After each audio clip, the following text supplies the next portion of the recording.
4 o'clock. Welcome, everyone. We're going to give another minute because there's still people logging in. Hope everybody's doing well today. Our Florida people are in our thoughts and prayers.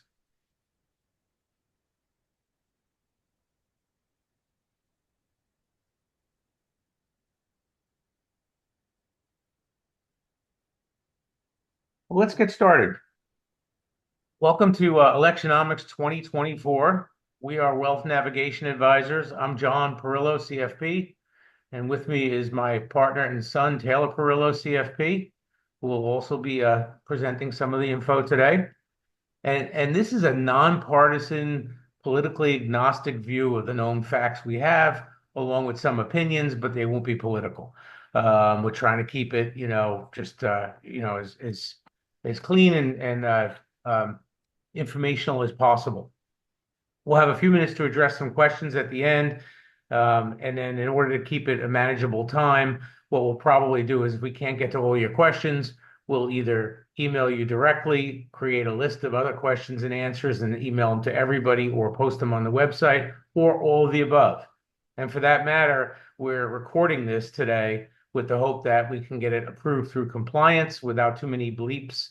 So I just won't mention any stocks or investments, and then we should be able to get a replay done that you can forward to a friend, a child, a parent, or we'll have it on the website if the replay is approved. And Yeah, I was going to say, in addition, we'll also send out this outline that we have here to anybody who would like a copy of it. yeah, and picking up right off the top of that outline, 26 days to the election. Things are changing quickly, and I think it's really hard one way or another to assess what really is going to happen. So we always try to figure out what we can control and what matters, and really hone in on that middle area of things that matter and things that we can control when it comes to the portfolio. And we can't really cause any difference in the outcome of the election. We can tell people to get out and vote and try to get them, but the impact that we have on the overall election is very little. So it's not something that we can control.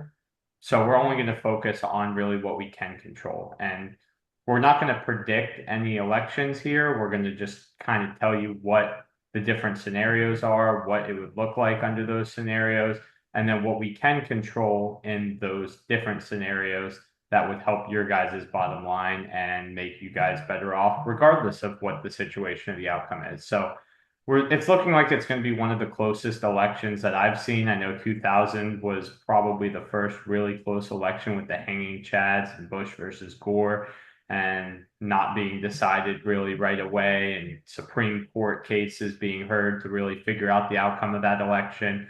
It's another close election with a lot of unpredictable outcomes that can really arise over the next 26 days. So I think really when it comes down to it, we're really just trying to figure out what we can do. And I think the one thing we can do is just bucketing and figuring out how to not be short-minded and live only in this election cycle with the fear and the different things that have come up and the different news headlines that we're going to continue to hear.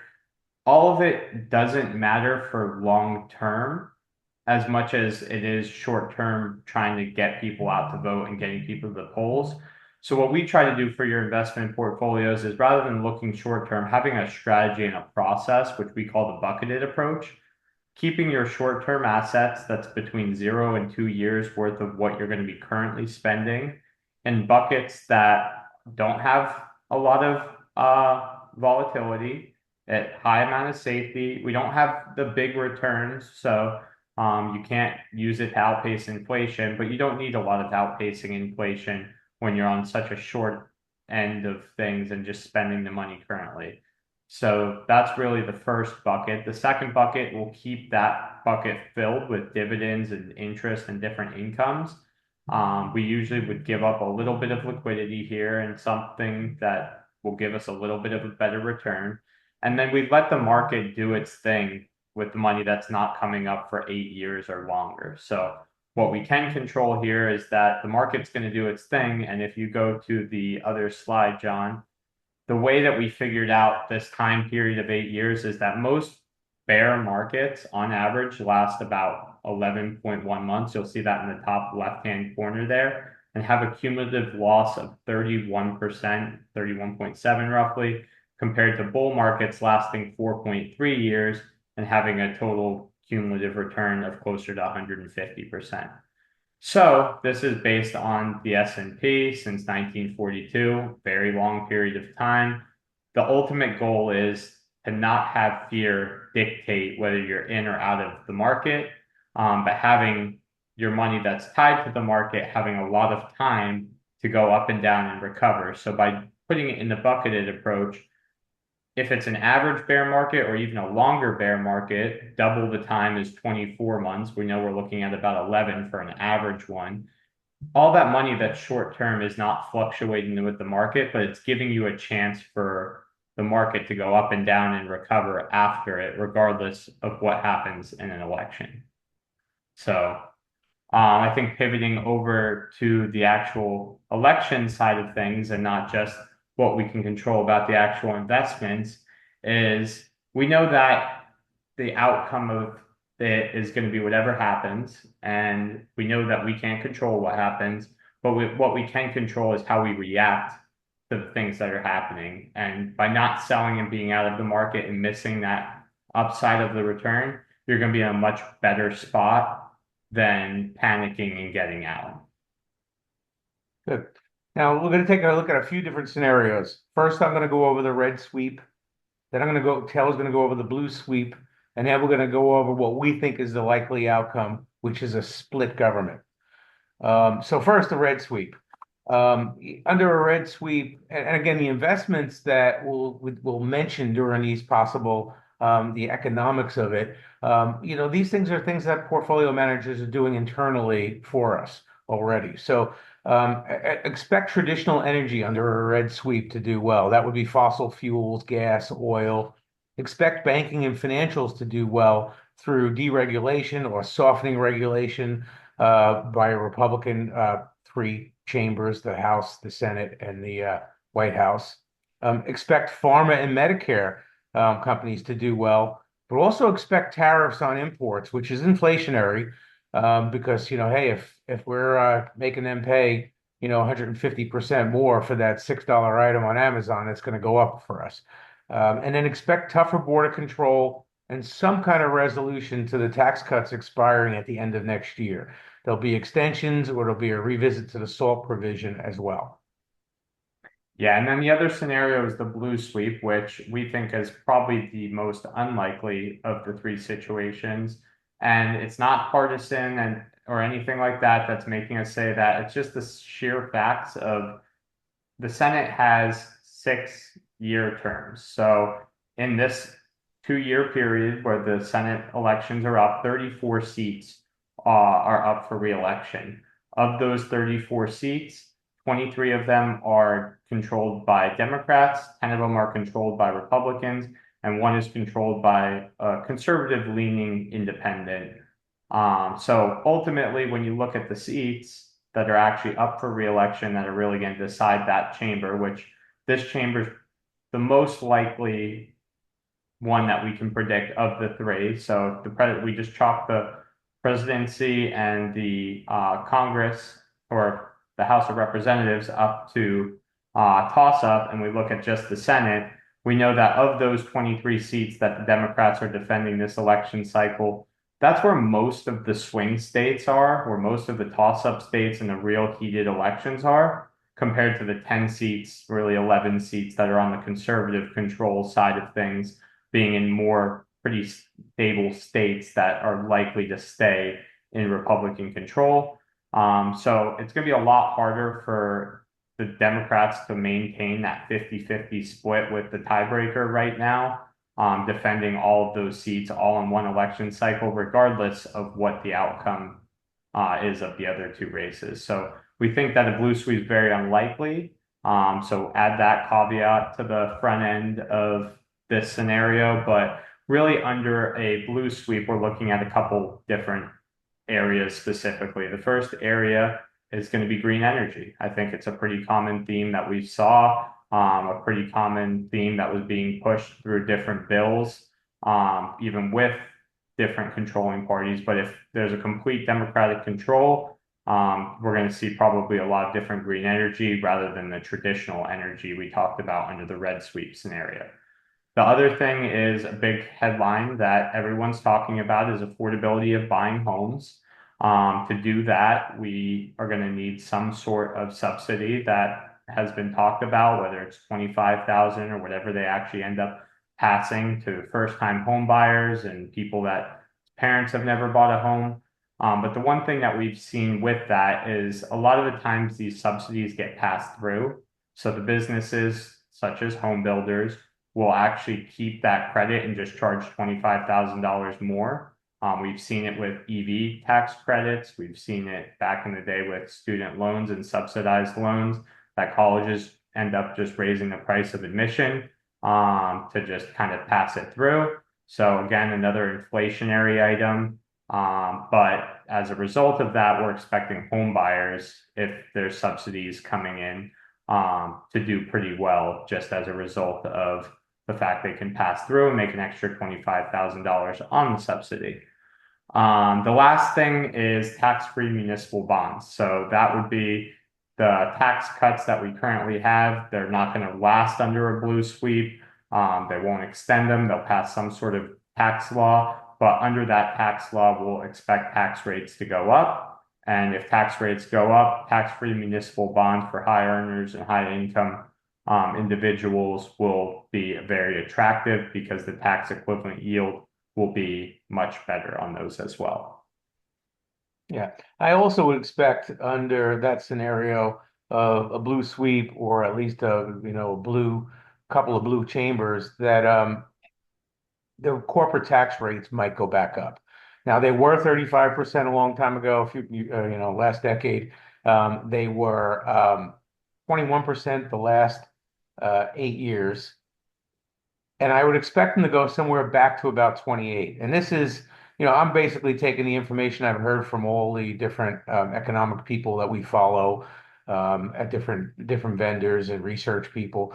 28 would be the most they can really raise it without crippling the economy. If they went back to 35, jobs would go overseas. People would stop making stuff. They would say, well, why am I going to make chainsaws in the US when I can, go do it somewhere else for 20% or 15%? I don't expect that big of an increase there. And believe it or not, under a blue sweep, I also expect tighter border control. So wait a minute, you said that under the red sweep. I think that there's one thing that everybody inside the Beltway agrees on is that it was probably a policy mistake to just let the border go screaming open. We're starting to see the long-term pain of that and the expense of it. Even blue states are saying enough already. So I think it's a chance for a reset. So no matter which administration, they're both new administrations, yet they're both previous administrations. I think it would be a resetting moment for them to come in and tighten up the border. And I don't know anybody that doesn't think that that's not a good idea. And that was probably the most partisan thing I'll say today. And it's for both parties. So that's good. Resets are always a big thing when people come into a White House. Even when an existing person gets reelected, they do a reset sometimes. We've seen that over the years. So expect some higher taxes under the blue sweep. It'll be positioned as a tax for the wealthy, but unfortunately, there's just not enough wealthy. Back in 1992, candidate X said we're going to raise taxes only for people making 200,000 or more. And everybody said, "Oh, great, that's okay." Turned out that when they got in, they rolled their sleeves up, they took their abacus out, they took their calculator, and they sharpened their pencils and got to the table and realized that we can't pay for everything we're doing unless we come down to 92,000 and above in income. So even though we promised 200,000, it wound up being 92,000 and above. So, after the inauguration's done, they'll figure it out, and it'll be an interesting year. A lot of fun. Yeah, and the only caveat there is that was the last administration that actually cared to balance the budget for us. So that's why the line probably came down. If we actually are trying to go for a balanced budget, then that might be the case. But it seems that both parties aren't really too keen on actually getting to the point of a balanced budget. So that line might stay a little bit firmer from where it's drawn in the sand on campaigns compared to what actually happens when they're in the White House, because there is no rolling up of sleeves and trying to get the budget in check happening for either party. So on top of those points, I think that really we go into the third scenario, which is what's most likely going to happen. Most of the predictors say that the White House is a complete toss-up, flip a coin, whatever it lands on. It's just as accurate as predicting who's going to get the presidency. On the Senate side, more likely that's going to be Republican controlled, and on the House side, more than likely going to be Democratic controlled. So if we look at the Congress being split in the House of Representatives and the government or the Senate, it doesn't really matter what happens in the White House as far as what kind of government we're having. It will end up being a split government, which the one thing we know about split governments is they tend to do really well as far as the capital markets are concerned. And that's just because a lot of gridlock means not a lot gets done, and not a lot getting done means that things aren't really changing. And whether you want to make an argument for or against not a lot of changes happening, we know that companies love that because companies have developed a plan, and instead of going back to the drawing board and revisiting their plan and trying to come up with a new plan based on everything that's happening and the new policy that's being pushed across, all they have to do is say, hey, have we been successful in what we've been doing? Is it working? Is it continuing to work? And if that's the case, or if it's not the case, they can even pivot and make adjustments now that they know what doesn't work. So capital markets tend to do extremely well, and that's what we would expect to continue to happen over a long period of time under split government. And we think that split government is probably one of the most beneficial ways of governance, just because the things that do get passed tend to be a little bit more moderated and a little bit more thought out, being they have to actually go back and forth and get bipartisanship on it. Yeah, and I think the new normal next year is going to be volatility no matter who wins the White House, because what we're going to see is battle over the tax cuts one way or the other, and markets don't like uncertainty, and so there may be a sell-off that causes a buying opportunity. I'm not predicting a sell-off. If you would ask me to predict one, I would have said, all the closeness of this current election, as Taylor mentioned in the beginning. We're shocked that that hasn't created a sell-off because there's no known outcome yet, and markets love known outcomes. So expect some volatility. I would probably look at those as buying opportunities.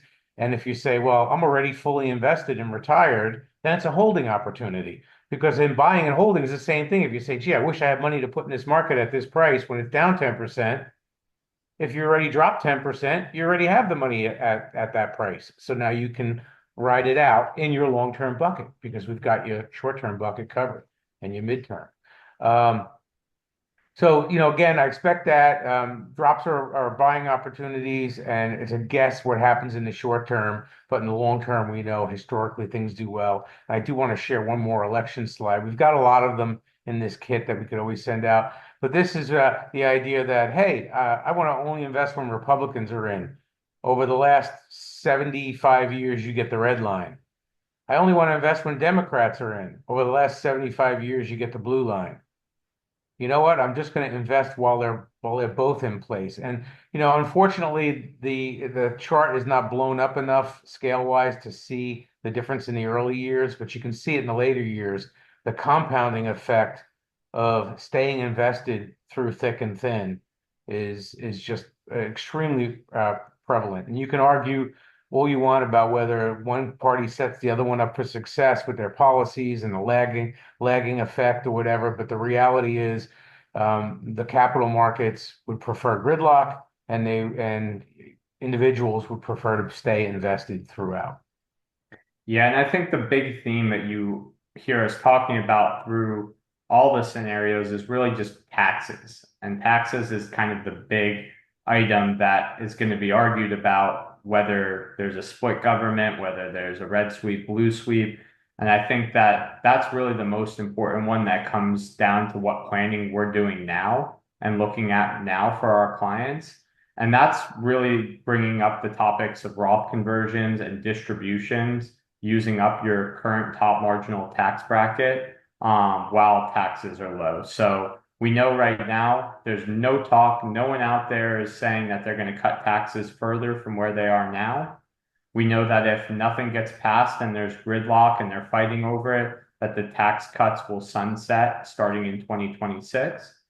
And we know that the only other scenario really besides them sunsetting from gridlock is that a new tax bill gets passed under a blue sweep scenario, which really just brings up the idea that that's still going to be a higher taxes than we're at now. So I think the real planning opportunity comes in the end of this year, all of next year. We know taxes are low. We want to distribute extra in your top marginal tax bracket if you can now. Say that top marginal bracket's 22% for you. That 22% is going back to 25% if nothing else changes. If it gets extended, hey, then we have some more years to take stuff out at 22% still. But if it doesn't, why take it out at 25% a year from now or 2 years from now, or a year and 3 months really? So that's something that we can control is what we're doing about taxes and making sure that we're being as tax efficient as possible while we know tax brackets are low and not getting any lower. And then I think the next part of it is really just the other part of what we can control, and that's how portfolios are being invested. And markets have done so well for such a long time as far as the broad markets go, talking about indexes. And we think that a lot of the index has been carried by what's now becoming almost scary concentration risks. So I don't know if you're aware of what's been happening. I'm sure you've all heard of the Magnificent Seven, but I don't know if you all know the true impact that the Magnificent Seven has had overall. The Magnificent Seven in 2023, the seven stocks made up 39% of the entire stock market. Every single other stocks out there, seven stocks have made up 39% of the overall return. And you would say, okay, well, maybe this year it's gotten a little bit better. It's actually gotten worse through July. It's made up 50%. Those same seven stocks have made up 50% of the entire overall market. So we're pretty fearful more so of concentration risk at this point than election risk, which you've seen in a lot of the changes that we've been making in our portfolios as we're moving away from the companies that are overweight in the Magnificent Seven, and we're moving towards a more broadly diversified approach because a lot of positions have, especially with indexing, have gotten really concentrated in those seven companies.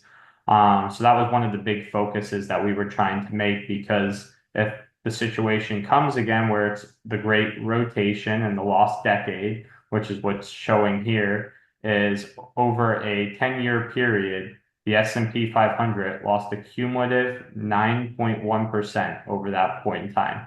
That's everybody's favorite stock index right now is S&P 500. I could just put it in the S&P 500 and not worry about it. It's very low cost.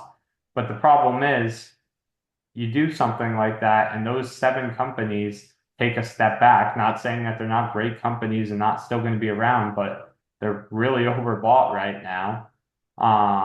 Those companies take a little step back and take the breather, and you don't own anything else other than the S&P 500, you risk that those companies underperform and you end up losing money rather than being diversified and gaining money. And that's exactly what happened in the dot-com bubble up through the global financial crisis.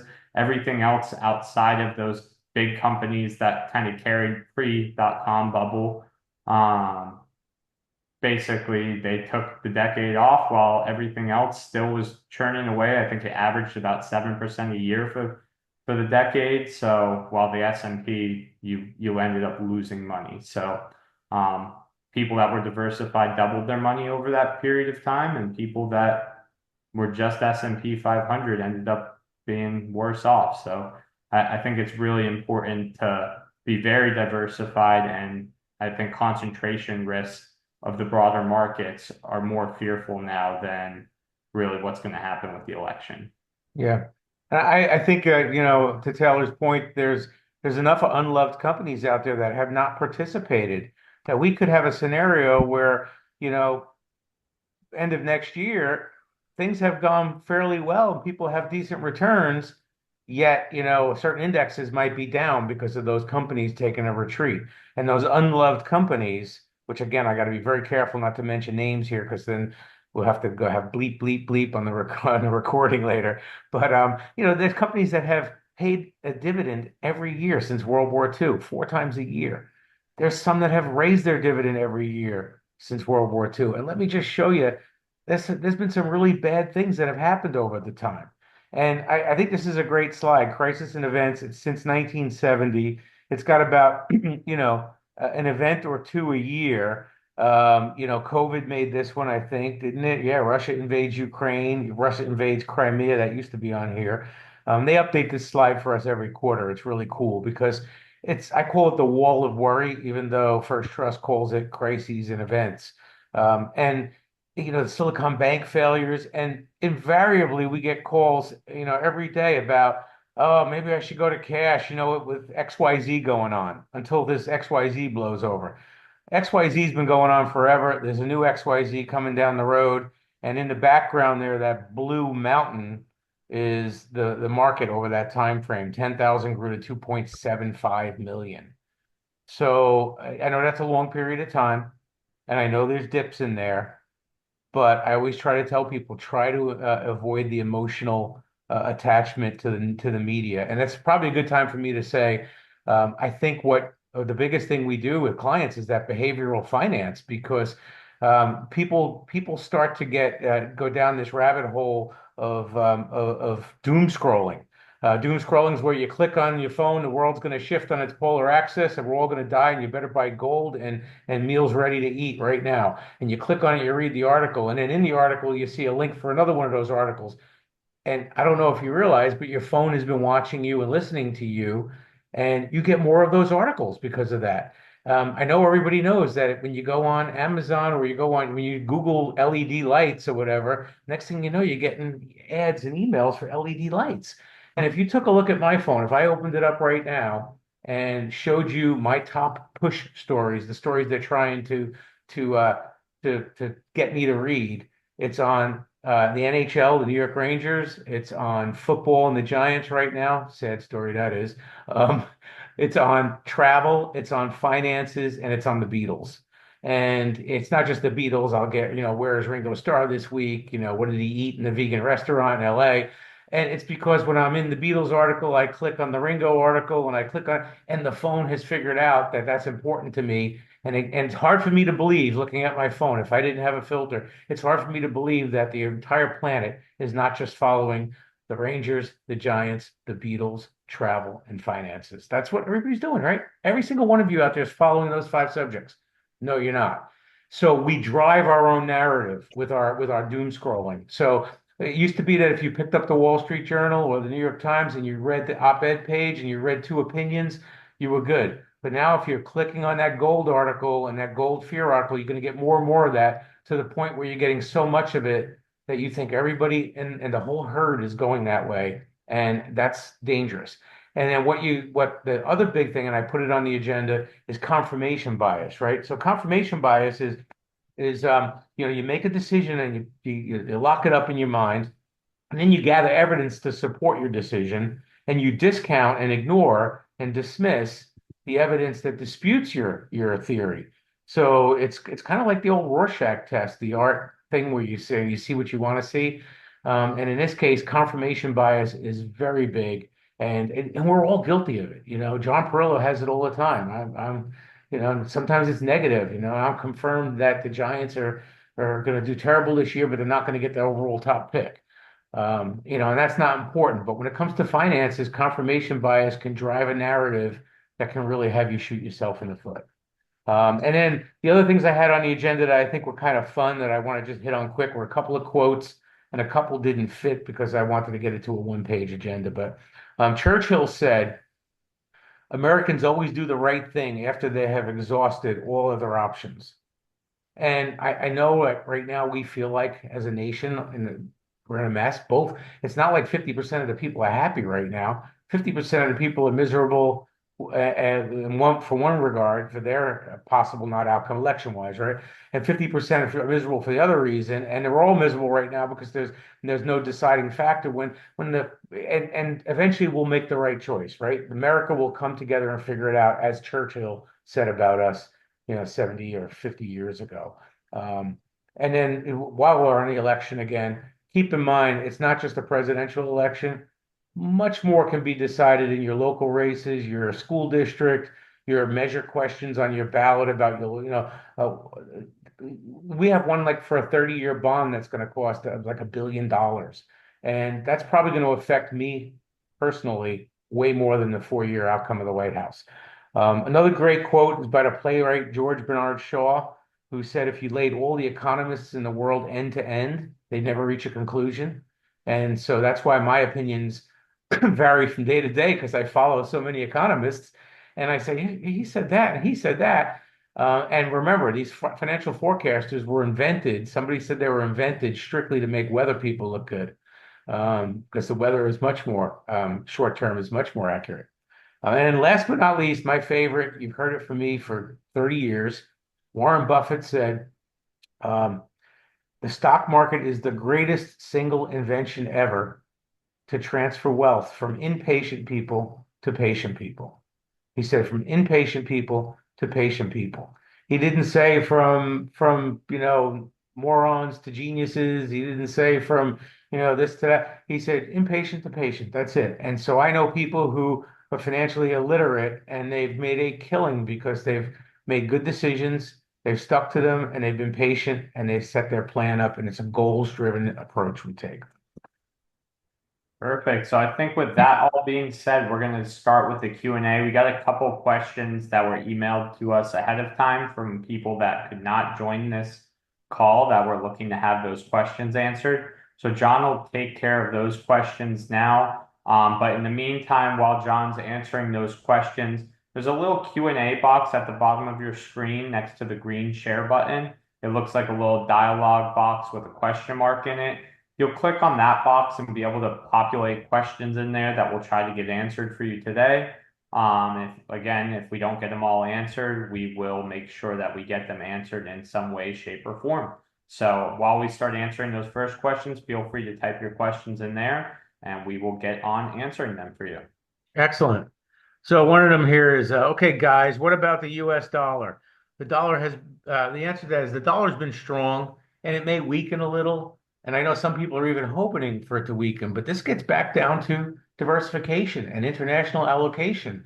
And, I had a fund manager call today at noon where they talked about how they hedge the portfolio with currency moves. So if they're buying an overseas stock, they get the full benefit of it if there's a currency swing. So I wouldn't panic too much about the dollar. It's always in the fear question too. The dollar's going to collapse. I got to buy Bitcoin. Again, it's all doom scrolling. If you click on that dollar collapse, buy Bitcoin, you're going to get more of that. What adjustments are you guys making to the portfolios for this election? Timely question. We already did. In our rebalance a little over a month ago, we changed some of the positions around with managers. So we've added some managers that are making internal moves based on the outcome. I had mentioned under a red sweep, traditional energy. Taylor mentioned under a blue sweep, renewable and green energy. But isn't it the portfolio manager's job at XYZ Fund to decide which of the spaces within that space to put the money in? So we think we've got the right managers in place. So you don't have to see, XYZ green energy on your thing. If you have ABC world leaders growth, I made that one up, so it's nice and compliant. There's that they're going to take care of that for us internally.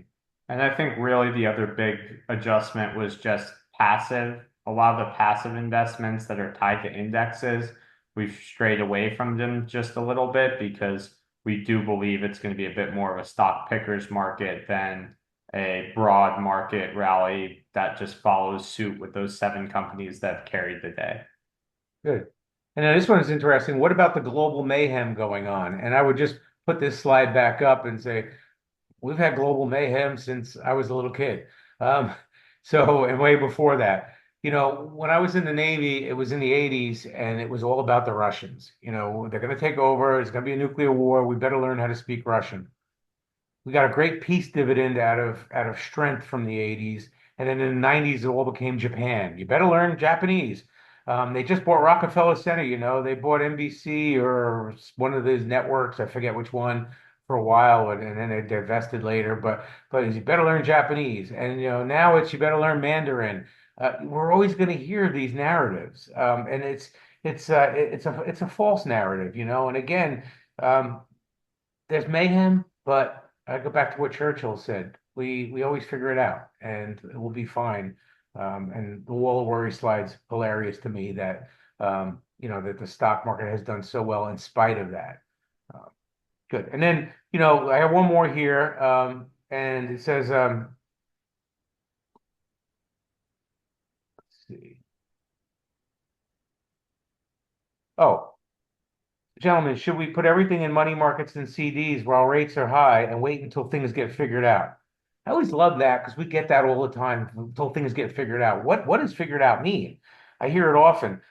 You can change that question from money markets and T-bills and CDs to gold. Shouldn't we put it all in gold until things get figured out? Because we get that one too. The thing is, it if you stayed invested, you saw the math. Taylor showed you that slide. 11 months is the down market and 40 something months is the up markets. And, you start to get to, a 20-year period of 40-month chunks versus 11-month chunks. You got a lot more money if you just stayed invested with your long-term bucket. So again, we think it's patience and prudence prevails and basically goal setting, right? So one of the things we do is we set goals and then we press for annual reviews and semi-annual review meetings with you guys so that we can make sure those goals haven't changed. Because if the goals change, then we got to change the mix, but not just because of this happened today in the White House or the AFC won the Super Bowl and that was always a fun one for me until the Broncos won 2 years and it was bull markets. But before that, it was sell when the AFC wins and buy when the NFC wins. And the problem is it worked for like 10 years. And then, of course, it stopped working. But there were just silly things that people come up with, right? Yeah, so we really think of back to the whole theme of everything is the things that matter are the goals that you set with us. And the things that we can control is how we're getting there with our buckets. So we want to make sure that right in the middle where those two overlap, we're achieving that for you rather than just trying to control things that we can't, like a presidential election. So with all that being said, I'm going to give everyone one last chance to add any more questions to the Q&A chat box. And if not, we will get you guys on your way. And while we're waiting for that, again, we'll make this stuff available. I think we're going to be good compliance wise, and even then, Josh can always bleep things out and blur things out so we can get it through. But the agenda is back up on the screen. I think we touched on everything on there, and I would say don't lose sleep. And it becomes one of the most emotional behavioral um, finance things we see is around elections. So when really what matters is ABC selling more of their widgets in the store. And if you're feeling like you're struggling to either have that filter or you're getting fearful, we can be that filter for you. That's what the confirmation bias hotline is all about. Give us a call. We're happy to talk to you and tell you why it makes sense to still stick to the course. And that's pretty much the case for everyone, is it makes sense to stick to the course unless one of your goals has changed. So don't be afraid to give us a call. We're here. We do it all the time. It's why we're here. We want to be a support system for you and a filter for you through these times that are going to be trying, and the people that are going to come out best on the other side are the people that are the most disciplined and the most patient. With that said, thank you, everybody. Have a great night. Have a happy Halloween, and look forward to speaking to you. Have a good one, everyone.